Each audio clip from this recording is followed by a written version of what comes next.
प्रवीण आज ऑफिस से 1 घंटा पहले ही आ गया था। अपनी कार बाहर खड़ी कर अभी अंदर आया ही था कि तभी देखा कि सुमन तैयार होकर सोफे पर बैठी हुई थी। उसे देखते ही प्रवीण बोला, क्या बात है सुमन, बहुत सुंदर लग रही हो। कहीं जा रही हो क्या? कहीं जा रही हूँ का क्या मतलब है? हम दोनों जा रहे हैं। मम्मी का फ़ोन आया था, उन्होंने हमें डिनर पर बुलाए हैं, सुमन ने चहकते हुए कहा। उसकी बात सुनकर प्रवीण ने कहा, अरे पर हम ऐसे कैसे जा सकते हैं? अभी तो मुझे मम्मी को अस्पताल लेकर जाना है, सुबह से उनकी तबीयत खराब है ना। प्रवीण की बात सुनकर सुमन का चेहरा उतर गया। वह तुनकते हुए बोली, तुम्हारी मम्मी तो हमेशा बीमार ही पड़ी रहती है। जब भी मुझे कहीं जाना होता है तो कोई ना कोई बहाना उन्हें तैयार मिल ही जाता है, और आज तुम जल्दी आ गई तो ये बहाना मिल गया उन्हें। अरे बुढ़ापे में तो हरी बीमारी लगी ही रहती हैं। सुमन, ये तुम क्या बकवास किए जा रही हो? मम्मी ने कभी हमें बाहर जाने के लिए मना नहीं किया है, और वैसे भी तुम्हारी मम्मी का फ़ोन तुम्हारे पास आया था, मुझे तो इस बारे में कोई इन्फॉर्मेशन भी नहीं थी। मैं तो जल्दी भी इसीलिए आया हूँ कि डॉक्टर से मैंने मम्मी के लिए अपॉइंटमेंट लिया था। तुम्हारे प्लान के बारे में तो मुझे कुछ पता ही नहीं था, प्रवीण ने उसे समझाते हुए कहा। पर सुमन कहाँ मानने वाली थी, वह तो और ज़्यादा नाराज हो गई और गुस्से में बोली, अब क्या मेरी मम्मी तुमसे पूछकर प्लान बनाएगी? उन्हें मुझे कब बुलाना है और कब नहीं? तुम्हें अपनी मम्मी की चिंता है, पर मेरी मम्मी को बुरा लगेगा उसका तुम्हें कोई ख्याल भी नहीं है। प्रवीण सुमन को समझाने की कोशिश कर रहा था, पर वह तो बहस पर आ चुकी थी। तभी ये बात अंदर से आती हुई रुक्मणी जी ने सुन ली। उन्होंने बाहर जाकर प्रवीण से कहा, प्रवीण क्यों बहस कर रहे हो? उसका मन है तो उसे उसकी मम्मी के पास ले जाओ, मैं खुद ही हॉस्पिटल चली जाऊंगी। पर इस बात को भी सुमन ने उल्टा ही ले लिया और अपनी सास पर ही भड़क गई। रहने दो, ज़्यादा अच्छा बनने का नाटक मत करो। अरे आपको जाना ही होता तो आप सुबह की चली नहीं जाती, पर नहीं, आपको तो अपने बेटे के सामने महान बनना था, इसीलिए आप ये सब कर रही हैं। रहने दीजिए, आप जाइए अपने बेटे के साथ, मैं कैब करके चली जाऊंगी। रुक्मणी जी को बुरा तो लगा, पर फिर भी वह सुमन को समझाते हुए बोली, अरे तो कोई बात नहीं बेटा, प्रवीण तुम्हारे साथ चला जाएगा और मैं कैब से चली जाऊंगी। बस बस, इतना प्यार दिखाने की ज़रूरत नहीं है। पता नहीं आप जैसी माँ अपने बेटे की शादी ही क्यों करती हैं, जब अपने बेटे के प्रति अपना मोह ही नहीं छोड़ पाती हैं तो। तभी प्रवीण ने अपनी आवाज़ ऊंची करते हुए कहा, तुम मम्मी से इस तरह से बात कैसे कर सकती हो? तो रुक्मणी जी ने उसे चुप रहने का इशारा किया, पर तब तक सुमन गुस्से में तमतमाती हुई अपना बैग उठाकर घर के बाहर निकल गई। तो रुक्मणी जी ने प्रवीण से कहा, बेटा जाकर उसे रोको, जाने दो, मम्मी कैब से चली जाएगी, तुम फटाफट तैयार हो जाओ, पहले तुम्हें दिखा लाता हूँ, फिर तुम्हें घर छोड़कर इसके मायके चला जाऊँगा। अरे पर वर छोड़ो मम्मी, कुछ नहीं होगा। मेरी इस 6 महीने की शादी में मैं ये तमाशा खूब देख चुका हूँ, आप टेंशन मत लो। आखिर प्रवीण के समझाने पर रुक्मणी जी तैयार हुई। पहले प्रवीण ने उन्हें अस्पताल में ले जाकर दिखाया, उसके बाद उन्हें घर छोड़कर वह सुमन के मायके पहुँच गया। वहाँ जाकर देखा तो सुमन मुँह फुलाए बैठी हुई थी। प्रवीण को देखकर उसकी मम्मी बोली, अरे ये क्या दामाद जी, अभी तो शादी को 6 महीने ही हुए हैं और आपने सुमन को अकेले भेज दिया। हाँ मम्मी जी, दरअसल बात ये थी कि मुझे मम्मी को अस्पताल में चेकअप के लिए ले जाना था। प्रवीण की बात सुनकर उसकी मम्मी बोली, मानते हैं कि आपकी मम्मी की जिम्मेदारी आपकी है, लेकिन बुढ़ापे में तो हारी बीमारी लगी ही रहती हैं। अब देख लो, अक्सर सुमन के पापा जी भी तो बीमार ही रहते हैं, पर सुमन आपकी पत्नी है, उसके प्रति भी तो आपकी जिम्मेदारी है। उसे यूँ अकेले मायके भेजना अच्छी बात नहीं है, आपको उसकी इच्छाओं का भी तो ख्याल रखना चाहिए। प्रवीण ने उस समय तो कुछ नहीं कहा, पर उसे ये बात चुभ गई और वो खाना खा पी कर दोनों घर के लिए रवाना हो गई। रास्ते में सुमन ने कहा, मुझे आइसक्रीम खाना है। प्रवीण का मूड तो खराब था, पर फिर सोचा कि एक आइसक्रीम के पीछे क्या सुनाना, इसीलिए आइसक्रीम वाले के पास जाकर कार रोक दी। दोनों ने वहीं आइसक्रीम खाई और वापस चलते समय प्रवीण ने आइसक्रीम का एक फैमिली पैक खरीद लिया। उसे देखकर सुमन ने कहा, अरे बेवजह फैमिली पैक क्यों खरीद लिया है? हम दोनों आइसक्रीम खा ही चुके हैं ना। उसकी बात सुनकर प्रवीण बोला, हम दोनों ने आइसक्रीम खा ली है, पर घर पर मम्मी भी तो है, मम्मी के लिए खरीदा है, उन्हें भी आइसक्रीम बहुत पसंद है। उसकी बात सुनकर सुमन तुनकते हुए बोली, क्या हर बार मम्मी मम्मी, जब देखो ममोज बॉय की तरह बस रट लगाए रहते हो? ज़रूरी है क्या उनके लिए हर चीज़ खरीदना? बीवी और माँ में बहुत फ़र्क होता है। कैसी बकवास कर रही हो तुम? क्या शादी होने के बाद मेरी मम्मी मेरी नहीं रही? उनकी छोटी छोटी इच्छा भी मैं पूरी नहीं कर सकता? शादी के बाद पति पर क्या सिर्फ पत्नी का ही हक होता है, माँ का नहीं? प्रवीण ने आवाज़ ऊंची करते हुए कहा। उसकी बात सुनकर सुमन भी चिल्लाते हुए बोली, मुझे पसंद नहीं है तुम्हारा हर समय अपनी मम्मी के नाम की रट लगाए रखना। शादी से पहले रहा होगा तुम्हारी मम्मी का तुम पर हक, पर अब तुम पर सिर्फ मेरा हक है। सुमन मुंह फुलाती हुई कार के पीछे की सीट पर जाकर बैठ गई।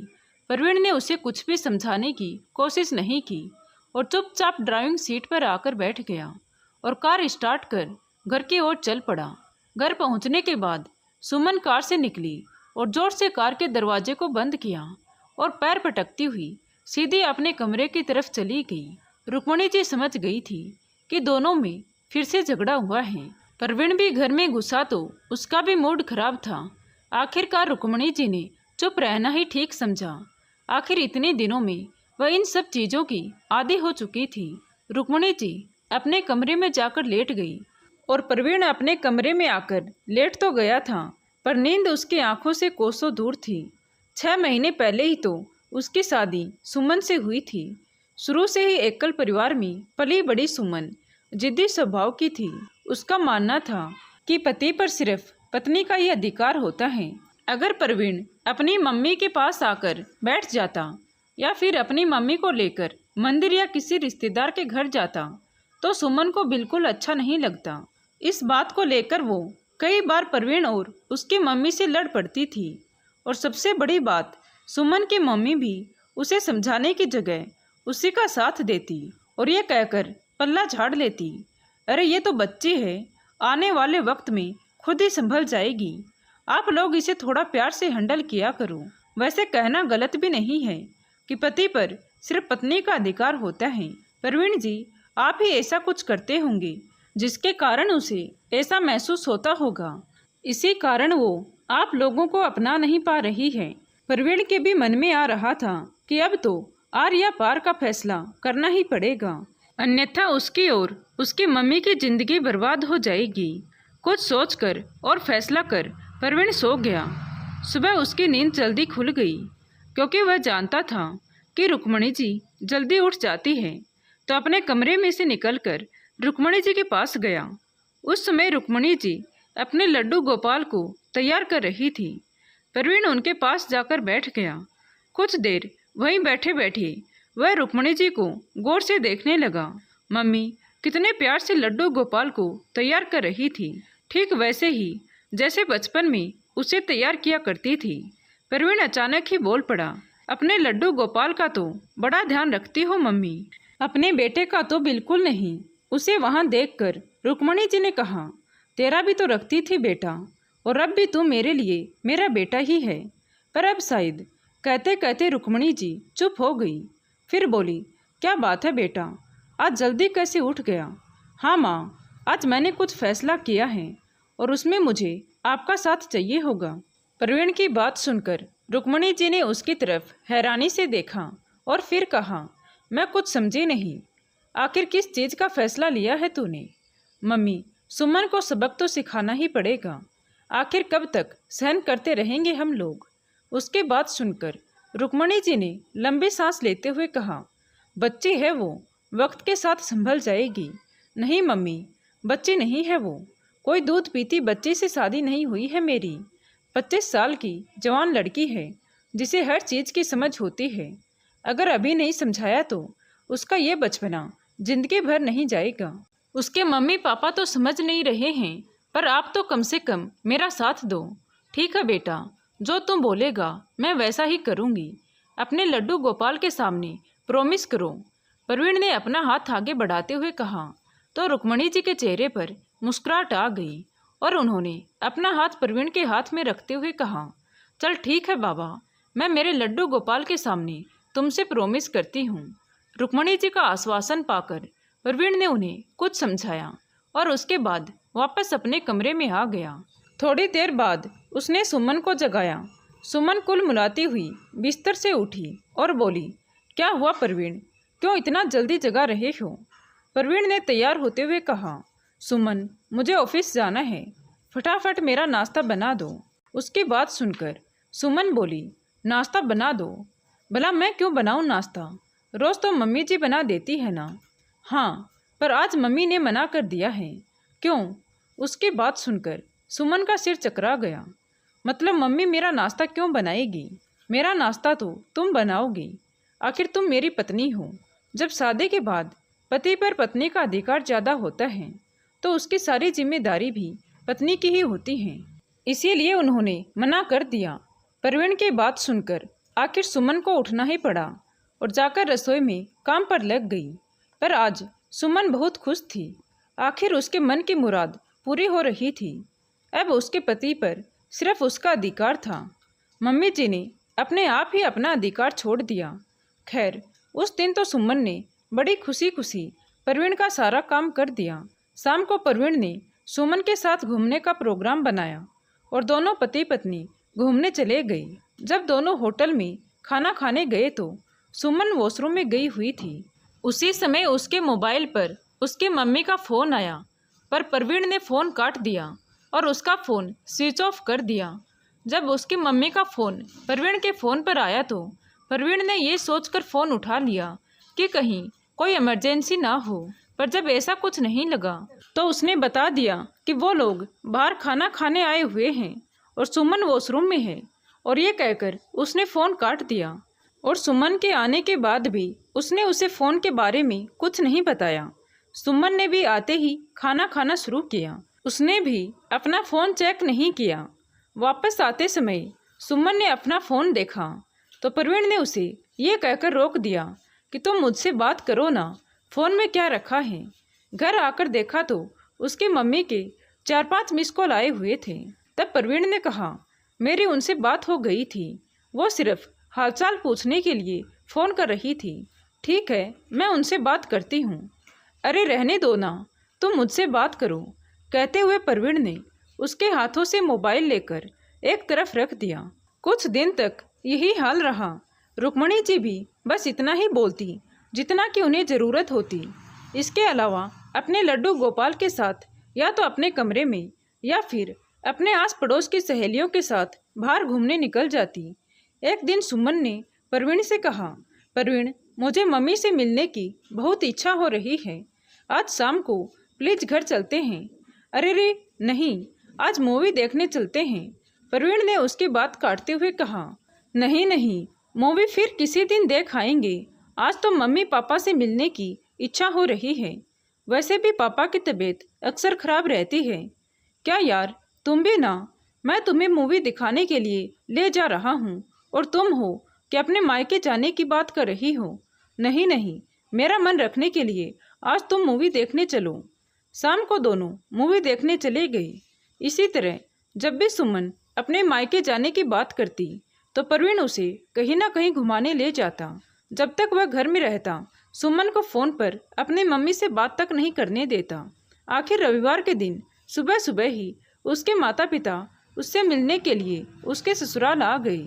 उस समय रुक्मणी जी मंदिर गई हुई थी तो सुमन ने दरवाज़ा खोला। अपने मम्मी पापा को सामने देखकर सुमन बड़ी खुश हुई। वह उन्हें हॉल में बिठाकर प्रवीण को बुलाने कमरे में आ गई, लेकिन फिर भी प्रवीण काफ़ी देर तक बाहर नहीं आया। आखिर सुमन दोबारा प्रवीण को बुलाने कमरे में गई। तब बनमने ढंग से प्रवीण उठकर बाहर आया। आकर दोनों को नमस्ते कर सोफे पर बैठ गया और अपने मोबाइल में मूवी देखने लगा। ये बात सुमन को बिल्कुल अच्छी नहीं लगी, पर वो उस समय कुछ नहीं बोली। तभी प्रवीण बोला, सुमन मेरे लिए पानी ला दो प्लीज। सुमन रसोई में जाकर पानी ले आई और प्रवीण को पानी देकर अपने मम्मी पापा के पास बैठने ही वाली थी, कि तभी प्रवीण बोला, सुमन चाय बना दो। तो सुमन रसोई में चाय बनाने गई। पीछे से प्रवीण से उसके सास ससुर ने बात करने की कोशिश की, तो प्रवीण ने हाँ हूँ के अलावा कोई जवाब नहीं दिया। आखिर दोनों खुद ही चुप हो गए। सुमन चाय बनाकर लाई और टेबल पर चाय रखी ही थी कि इतने में प्रवीण फिर से बोला, सुमन फटाफट से मेरे लिए नाश्ते में पोहा बना दो। आज तुम्हारे हाथ के पोहा खाने की बड़ी इच्छा हो रही है। आखिर जिद्दी स्वभाव वाली सुमन के सब्र का बांध जल्दी ही टूट गया और वह बोली, प्रवीण मेरे मम्मी पापा आए हैं, तुम उनसे बात तक नहीं कर रहे हो और ऊपर से मुझे रसोई में लगा रखा है। अगर थोड़ा सा इनसे प्यार से बात कर लोगे तो कुछ बिगड़ नहीं जाएगा तुम्हारा। तुम्हें दिखता नहीं मेरे पापा अक्सर बीमार ही रहते हैं। उसकी बात सुनकर अपनी मूवी पर फोकस करते हुए प्रवीण ने कहा, अरे इनसे जितनी बातें करनी हैं कर लेना, पर जब तक मैं घर पर हूँ तुम मुझ पर फोकस करो। और हारी बीमारी का क्या है, ये तो बुढ़ापे में लगी ही रहती हैं। उसकी बात सुनकर सुमन के मम्मी पापा हैरान रह गए। तभी सुमन ने कहा, ये कैसी बातें कर रहे हो प्रवीण, ये मेरे मम्मी पापा हैं, क्या मैं उनसे बात तक नहीं कर सकती? तुम मेरे मम्मी पापा के लिए ऐसा कैसे कह सकते हो? ये सुनकर प्रवीण ने अपनी मूवी बंद करते हुए मोबाइल एक तरफ रखा और सुमन की तरफ देखते हुए कहा, शादी से पहले तक तो अपने मम्मी पापा से बात करती ही थी ना, पर अब तुम्हारी शादी हो गई है तो अब मैं तुम्हारा पहला प्रायोरिटी हूँ। अब मेरे लिए काम करो। प्रवीण मेरी तुमसे शादी हुई है, खरीदा नहीं है तुमने मुझे कि जो तुम बोलोगे मैं वैसा ही करूँगी। अब की बार सुमन ने आवाज़ ऊंची करते हुए कहा। उसकी बात सुनकर प्रवीण मुस्कुराता हुआ बोला, सुमन तुम भूलो मत, तुम मेरी पत्नी हो, तुम पर मेरा हक ज़्यादा है, तुम्हारे माता पिता का नहीं। बस करो प्रवीण, बहुत हो गया तुम मेरी मम्मी से। तभी प्रवीण उसकी बात को बीच में काटते हुए बोला, अरे रे सुमन, क्या मम्मी मम्मी लगा रखा है तुमने? हर समय ममोज गर्ल की तरह बात करती रहती हो।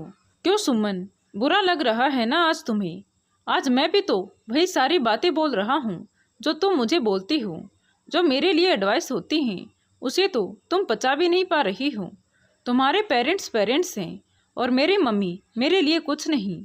मेरी भी तुमसे शादी हुई थी, खरीदा नहीं था तुमने मुझे, जो मैं अपनी मम्मी से तुम्हारे सामने बात तक नहीं कर सकता। अरे अगर दो बात प्यार से उनसे कर लोगी तो तुम्हारा भी कुछ बिगड़ नहीं जाएगा। प्रवीण के मन में जितनी भी भड़ास भरी पड़ी थी वह सारी उसने सबके सामने आखिर उगल ही दी। उसकी बात सुनकर सुमन और उसके माता पिता की गर्दन शर्म से झुक गई। तभी प्रवीण बोला, रिश्ता बराबरी से निभाया जाता है। जैसे अपने मम्मी पापा के लिए तुम्हारा दिल दुखता है, वैसे ही मेरी मम्मी के लिए मेरा भी दिल दुखता है। अगर तुम चाहती हो कि मैं अपनी मम्मी से बात नहीं करूं, तो तुम भी अपने मम्मी पापा से रिश्ता तोड़ दोगी। नहीं तो इस रिश्ते को ही ख़त्म करो। मैं डिवोर्स पेपर पर साइन करने को तैयार हूँ, क्योंकि अब मुझसे और बर्दाश्त नहीं होता। प्रवीण को इस तरह से गुस्से में देखकर माँ बेटे के चेहरे की हवाइयाँ उड़ चुकी थी। बात बिगड़ते देख सुमन की मम्मी ने सुमन को इशारा किया। तभी सुमन आगे बढ़कर प्रवीण के पैरों में गिर गई और उनसे माफ़ी मांगने लगी। प्लीज़ प्रवीण, मुझे माफ़ कर दो, मैंने तुम्हें बहुत दुख पहुंचाए हैं। तो प्रवीण ने कहा, देर आई पर दुरुस्त आई। सुमन, जिस दिन तुमने मुझे ये कहा था कि बुढ़ापे में हारी बीमारी तो लगी ही रहती है, मम्मी को तो बहाने चाहिए बस हमें रोकने के लिए, मैंने उसी दिन ठान लिया था कि मैं तुम्हें सही रास्ते पर लाकर ही रहूँगा, और वो तुम लाकर ही रहे बेटा। कहते हुए रुक्मणी जी घर के अंदर आई। तभी सुमन ने रुक्मणी जी से भी माफ़ी मांगी। मुझे माफ़ कर दो मम्मी जी, ना बच्चा ना, कोई बात नहीं, अंत भला तो सब भला, कहकर सब लोग ठहाके मारकर हंसने लगे। और साथ ही सुमन के माता पिता ने भी माफ़ी मांगी और कहा कि भविष्य में ऐसा कभी कुछ नहीं होगा जिससे हमारी वजह से तुम्हारे रिश्ते पर आँच आई। तो दोस्तों, आपको ये कहानी कैसी लगी कमेंट करके ज़रूर बताएं। अच्छी लगी हो तो प्लीज़ वीडियो को लाइक करें, शेयर करें, और चैनल पर नए हैं तो प्लीज़ हमारे चैनल को सब्सक्राइब ज़रूर करें। Thank you.